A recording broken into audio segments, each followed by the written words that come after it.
Si lo pariste, manténlo, dijo mi madre mientras cerraba la puerta dejándome afuera con mi bebé llorando de hambre en brazos, sin permitirme siquiera pasar a la cocina para prepararle un poco de leche después de 2 días enteros estirando lo poco que tenía para que él comiera antes que yo.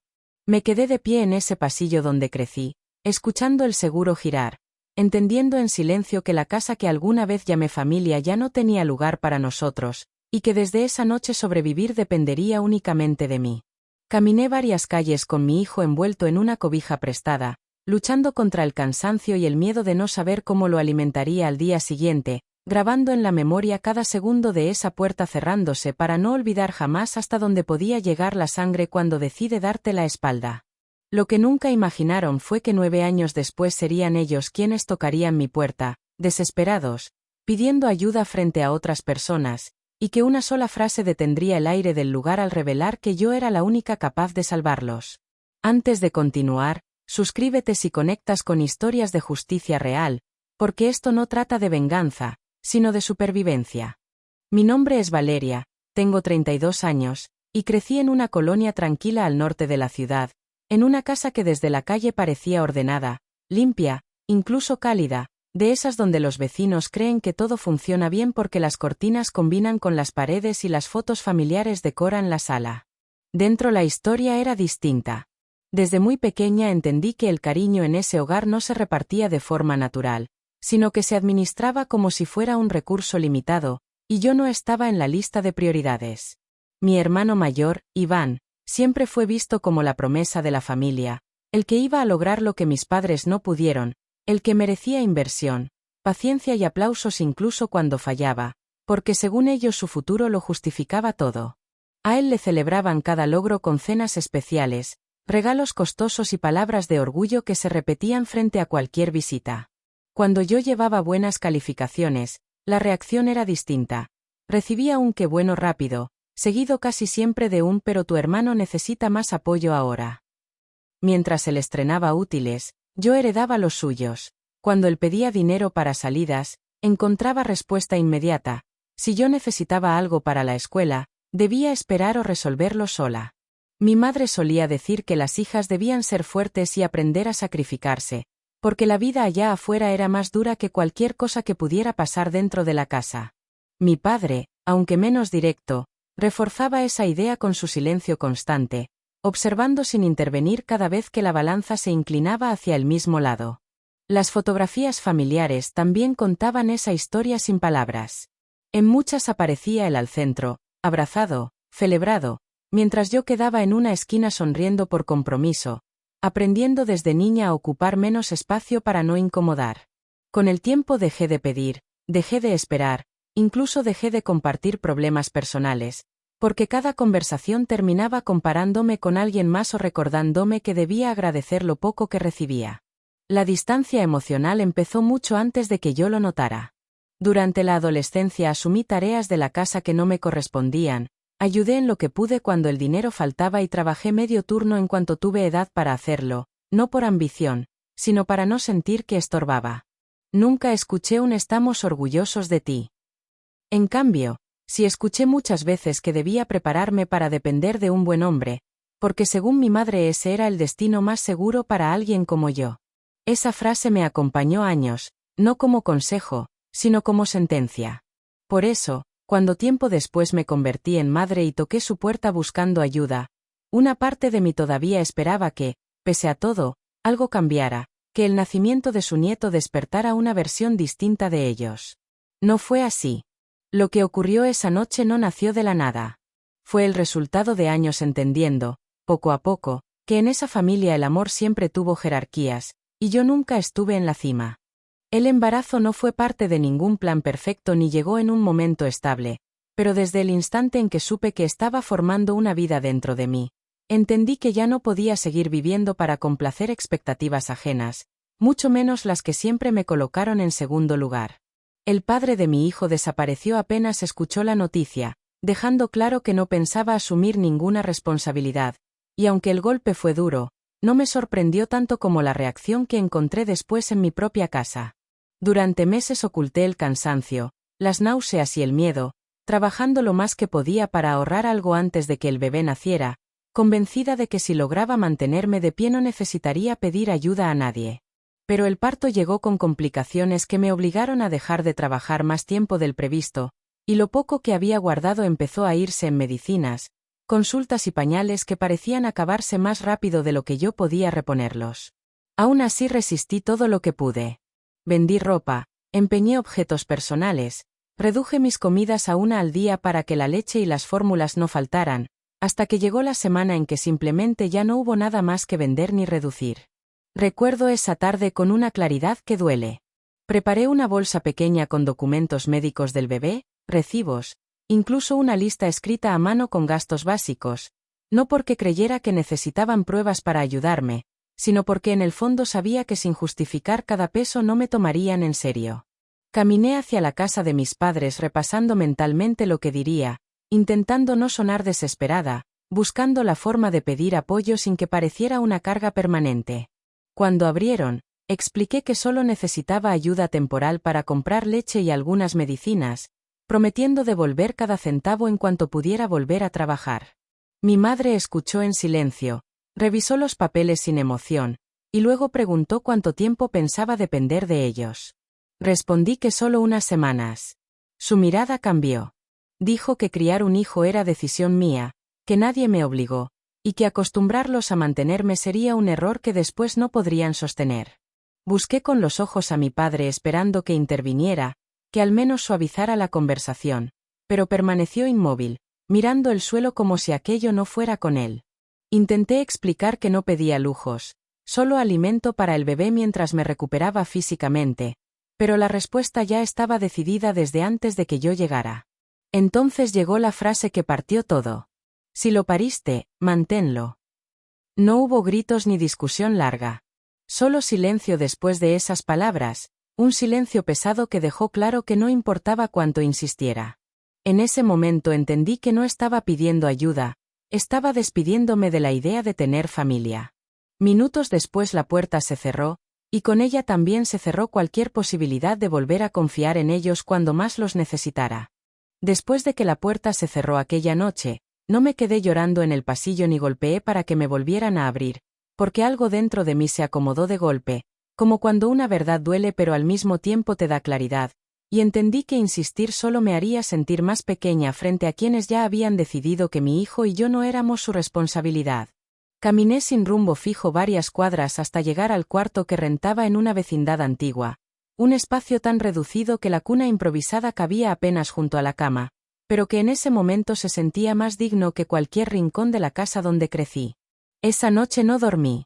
Me senté en el borde del colchón mirando a mi bebé respirar, haciendo cuentas mentales imposibles, revisando los últimos billetes que me quedaban y aceptando que, si quería que él tuviera un futuro distinto, tenía que dejar de pensar en ayuda externa y empezar a construir soluciones aunque no supiera por dónde comenzar.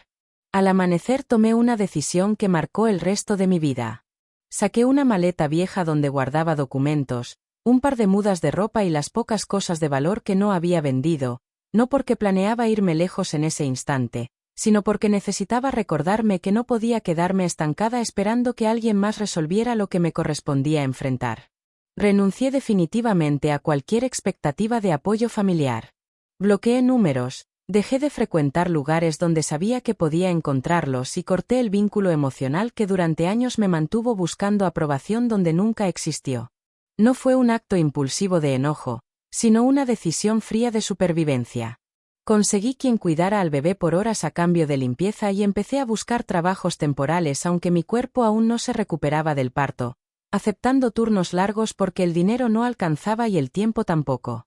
Cada salida de ese cuarto implicaba organizar pañales, biberones y cobijas como si fuera una operación precisa, porque no tenía margen para errores ni para enfermarme. Hubo noches en que regresé tan cansada que cené solo agua con pan duro para que la fórmula no faltara al día siguiente, repitiéndome que el sacrificio era momentáneo aunque no tuviera pruebas de que realmente mejoraría. Lo más difícil no era el hambre ni el sueño. Era cargar la certeza de que, si algo me pasaba, no había red que sostuviera a mi hijo. Esa idea me obligó a volverme más fuerte de lo que jamás imaginé. Con el paso de las semanas dejé de mirar el teléfono esperando mensajes que nunca llegarían y dejé de imaginar reconciliaciones que solo existían en mi cabeza, porque la realidad era simple. Estábamos solos, y aceptar esa verdad fue el primer paso para empezar a levantarnos. Sin darme cuenta, aquella noche en la que me negaron un vaso de leche no solo me sacó de su casa, también me expulsó definitivamente de su familia. La etapa que siguió no fue una historia de esfuerzo bonito ni de superación rápida como las que se cuentan para motivar, sino una lucha diaria donde cada decisión implicaba sacrificar algo más para que mi hijo no sintiera el peso real de nuestras carencias. Acepté trabajos que nadie quería tomar, limpiando oficinas de madrugada mientras él dormía en un portabebés improvisado que acomodaba cerca de mí para vigilar que no despertara asustado entre el ruido de las aspiradoras y los pasillos vacíos. También lavé ropa ajena por encargo, pasé horas planchando uniformes escolares que nunca podría comprar nuevos y vendí comida casera en la entrada de un mercado, aprendiendo a sonreír aunque llevara días sin descansar lo suficiente. El cansancio se volvió permanente. Dormía por lapsos cortos, siempre alerta al llanto del bebé, organizando horarios imposibles donde trabajaba, cocinaba, limpiaba y buscaba nuevas oportunidades sin tener a quien dejarle la responsabilidad completa de cuidarlo. Hubo semanas en que enfermé de gripe fuerte y aún así salí a trabajar porque faltar significaba no comprar pañales, y nadie iba a cubrir mi turno ni mi necesidad. Recuerdo una noche particularmente dura. Llovía, el transporte se retrasó y terminé caminando más de 40 minutos con el cubierto bajo mi chamarra para que no se mojara, repitiéndome que algún día todo ese esfuerzo tendría sentido aunque en ese momento solo sintiera agotamiento.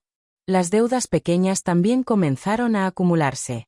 No eran grandes cantidades, pero sí suficientes para mantenerme en alerta constante, calculando cada gasto al centavo y evitando cualquier imprevisto que pudiera desbalancear lo poco que lograba estabilizar. Aún así jamás permití que faltara su leche ni sus vacunas. Si tenía que elegir entre pagar un servicio o comprarle medicina, la decisión siempre era la misma. Con el tiempo desarrollé habilidades que nunca imaginé tener.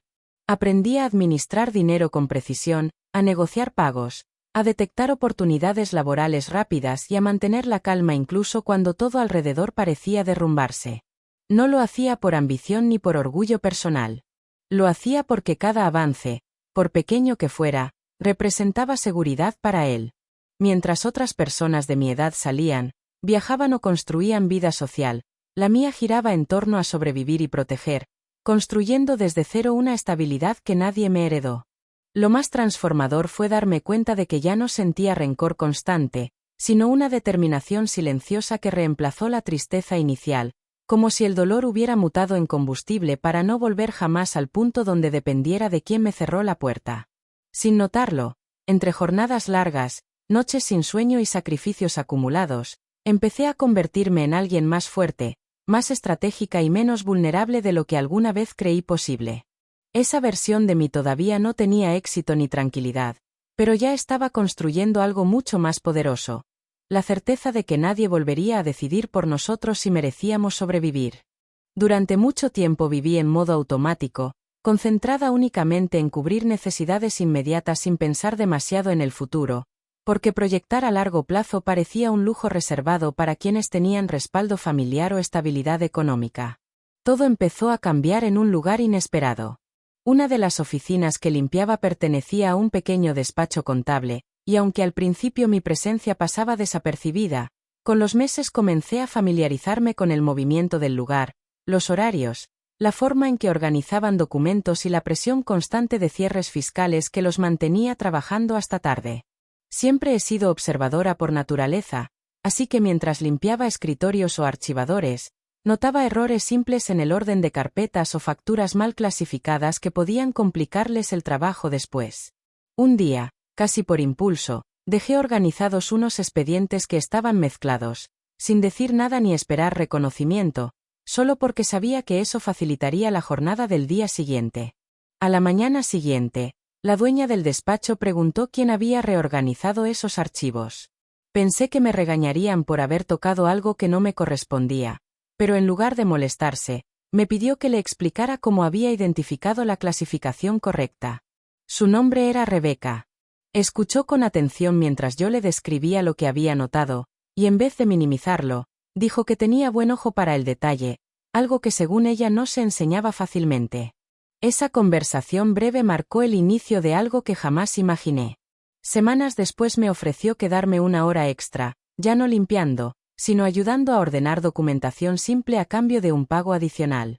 Acepté de inmediato aunque eso implicara reorganizar mis horarios de cuidado para el bebé. Al principio eran tareas básicas, separar recibos, etiquetar carpetas, digitalizar facturas, pero para mí representaban una puerta distinta, una donde el esfuerzo no solo se medía en cansancio físico sino también en capacidad mental. Rebeca comenzó a explicarme conceptos contables sencillos mientras trabajábamos, notando que aprendía rápido incluso sin formación previa, y poco a poco confió en mí para actividades más complejas que requerían discreción y responsabilidad. Por primera vez alguien veía potencial donde otros solo vieron carga. No lo hacía desde lástima, sino desde expectativa real de crecimiento, y eso cambió la forma en que yo misma empecé a percibirme. Con su apoyo logré inscribirme en un curso técnico nocturno financiado parcialmente por el despacho, lo que implicó meses de dormir aún menos, pero también la sensación nueva de que estaba construyendo algo más estable que simples ingresos temporales. Cada conocimiento adquirido ampliaba mis posibilidades. Cada tarea dominada reducía un poco el miedo constante al futuro. Sin darme cuenta, la mujer que limpiaba escritorios para sobrevivir estaba aprendiendo a manejar información financiera que algún día cambiaría su destino. Rebeca no solo me dio trabajo. Me dio dirección cuando más perdida estaba, sembrando una oportunidad que, aunque pequeña al inicio, terminaría transformando todo lo que vendría después. El curso técnico que inicié gracias al apoyo del despacho no fue sencillo ni rápido, porque estudiar de noche después de jornadas largas implicaba pelear contra el sueño, el cansancio acumulado y la culpa constante de dejar a mi hijo al cuidado de alguien más mientras yo intentaba construir algo mejor para los dos. Aún así avancé materia por materia, aferrándome a la idea de que cada conocimiento nuevo representaba una salida más estable que los trabajos temporales que habían sostenido nuestra vida hasta entonces. Rebeca supervisaba mi progreso de cerca. No lo hacía con presión, sino con una mezcla de exigencia y confianza que me obligaba a no rendirme, asignándome pequeñas responsabilidades dentro del despacho para que practicara lo aprendido en situaciones reales. Al principio cometí errores. Confundí registros, dupliqué datos, incluso entregué reportes con fallas que me hicieron pensar que perdería la oportunidad que tanto me había costado alcanzar. Sin embargo, en lugar de despedirme, ella convirtió cada equivocación en aprendizaje, enseñándome a revisar, corregir y anticipar problemas antes de que crecieran. Ese proceso fortaleció mi seguridad poco a poco. Cuando terminé el curso, me ofreció un puesto fijo como asistente contable, con un salario modesto pero estable, algo que para mí significaba dejar atrás años de incertidumbre diaria. Ese ingreso permitió mudarnos a un departamento pequeño pero más digno, donde mi hijo tuvo por primera vez un espacio propio para dormir sin compartir la misma habitación improvisada donde había pasado sus primeros años. La estabilidad no llegó de golpe. Hubo meses en que el dinero apenas alcanzaba, otros en que surgían gastos médicos o escolares que me obligaban a ajustar presupuestos nuevamente, pero ya no vivíamos al borde del colapso. Con el tiempo ascendí dentro del despacho. Aprendí a manejar cuentas más complejas, auditorías internas y asesorías para pequeños negocios que confiaban en nuestra gestión financiera. Cada cliente satisfecho reforzaba mi reputación profesional, y cada responsabilidad nueva ampliaba mis ingresos de forma gradual. También empecé a ahorrar, algo que antes parecía imposible. No eran grandes cantidades al inicio, pero representaban seguridad futura, la posibilidad de enfrentar emergencias sin sentir que todo se derrumbaría otra vez. Mi hijo creció viendo ese esfuerzo constante. Nunca le oculté que las cosas habían sido difíciles, pero tampoco permití que cargara el resentimiento que yo viví, enfocándome en darle estabilidad emocional además de material.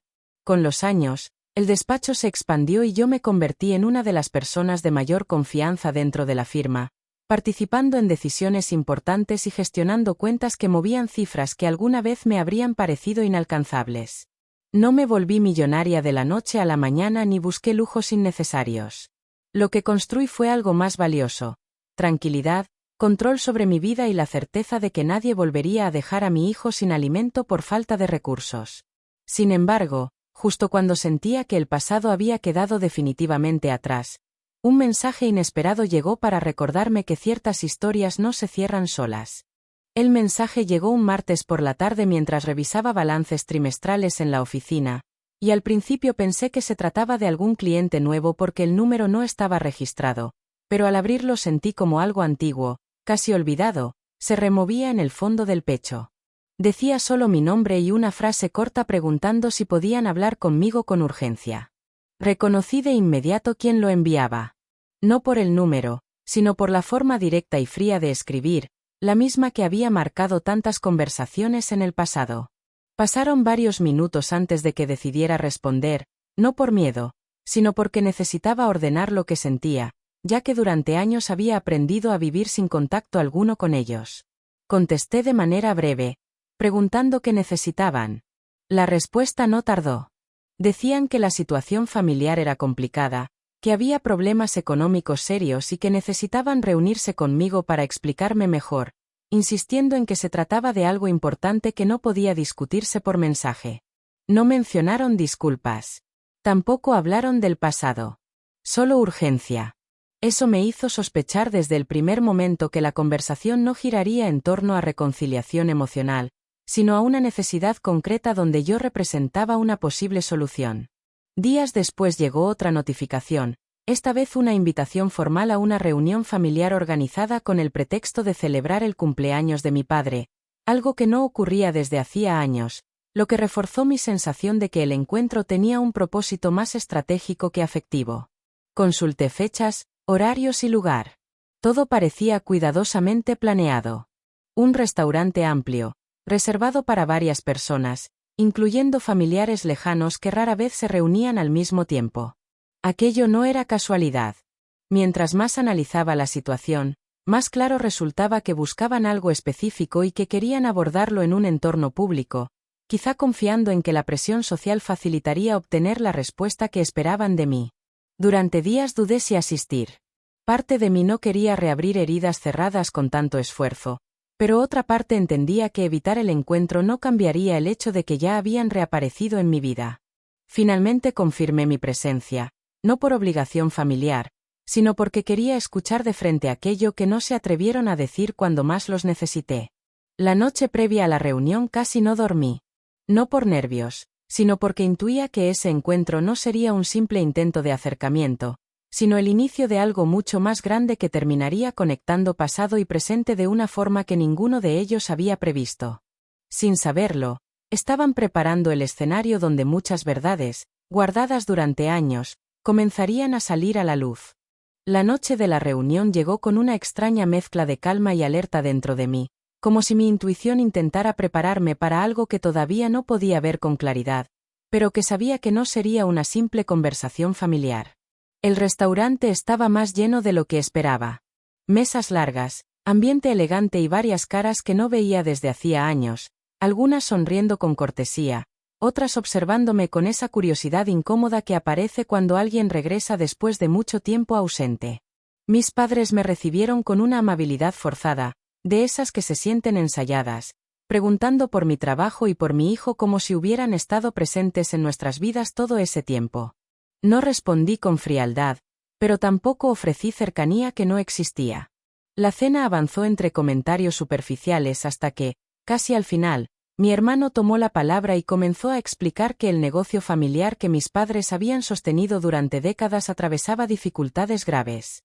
Habló de inversiones fallidas, deudas acumuladas y problemas legales que estaban por escalar si no encontraban una solución financiera urgente. Mientras hablaba, noté que evitaba mirarme directamente.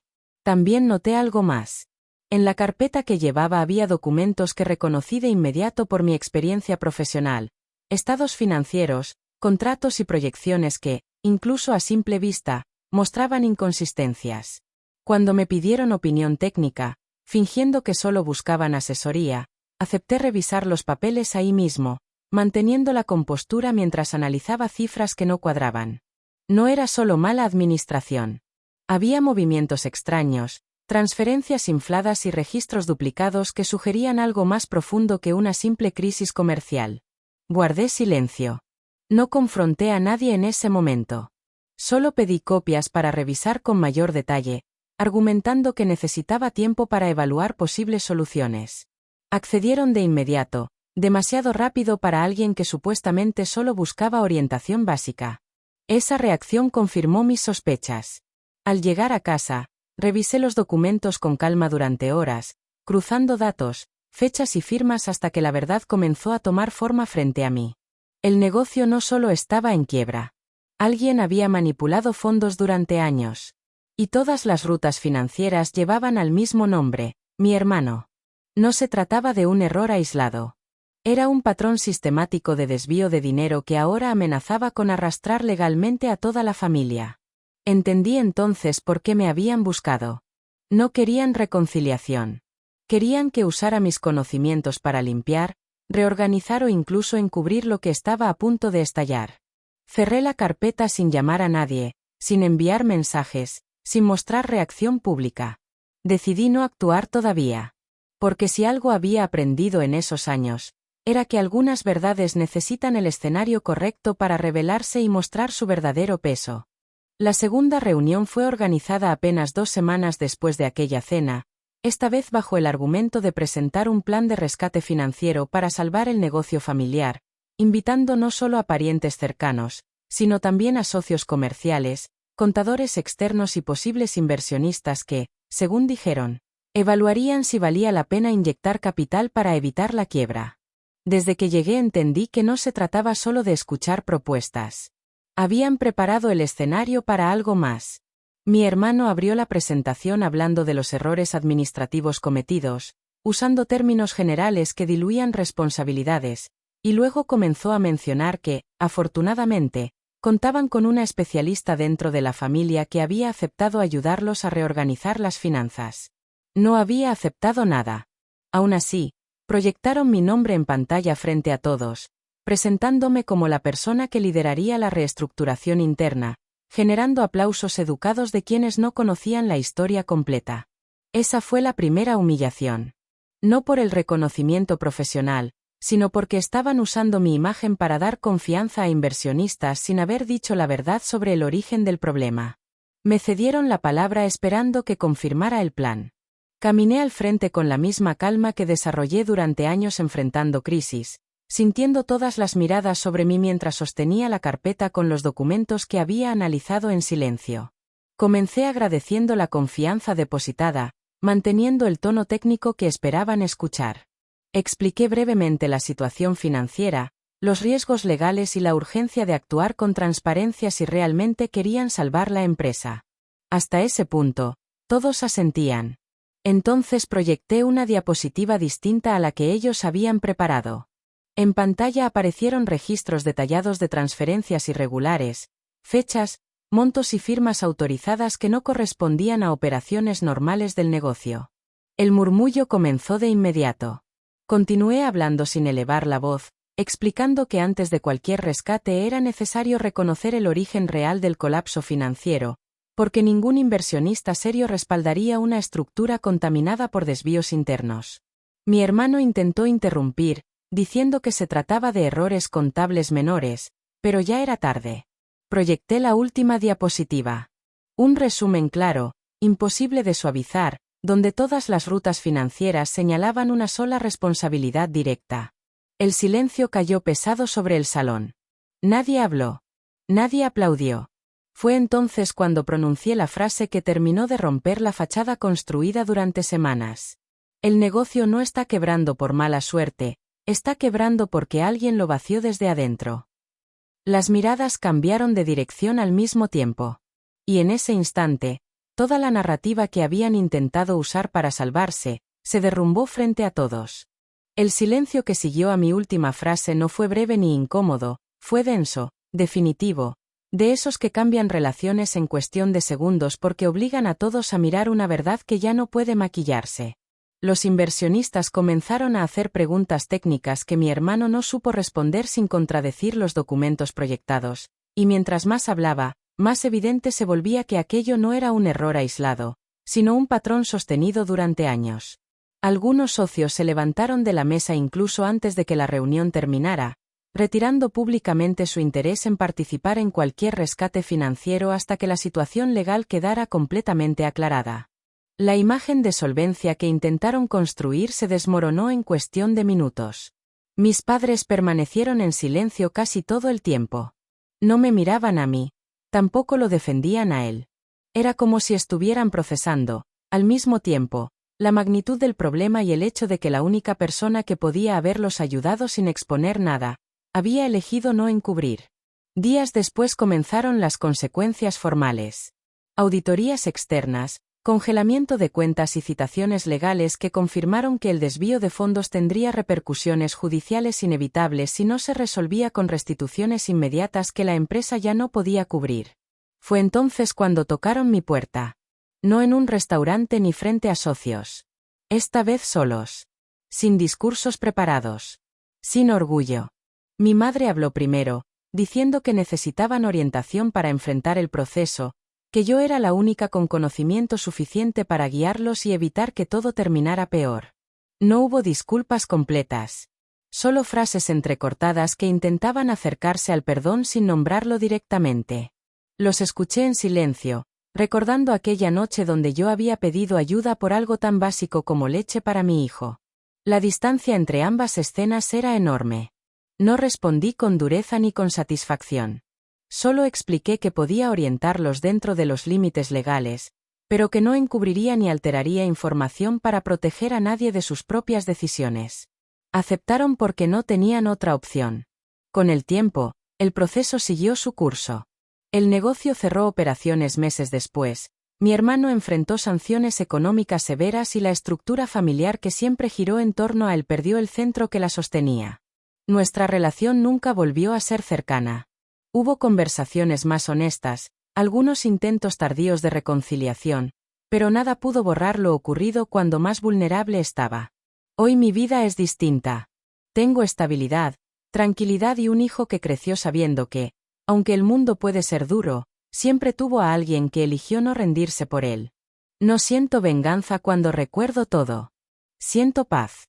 Porque entendí que sobrevivir no se trata de devolver el dolor, sino de no permitir que te destruya. Hoy tengo la familia que construí, no la que me tocó. Y si alguna vez fuiste rechazado por quienes debían protegerte, quiero que recuerdes algo. Su abandono habla de ellos, no de tu valor.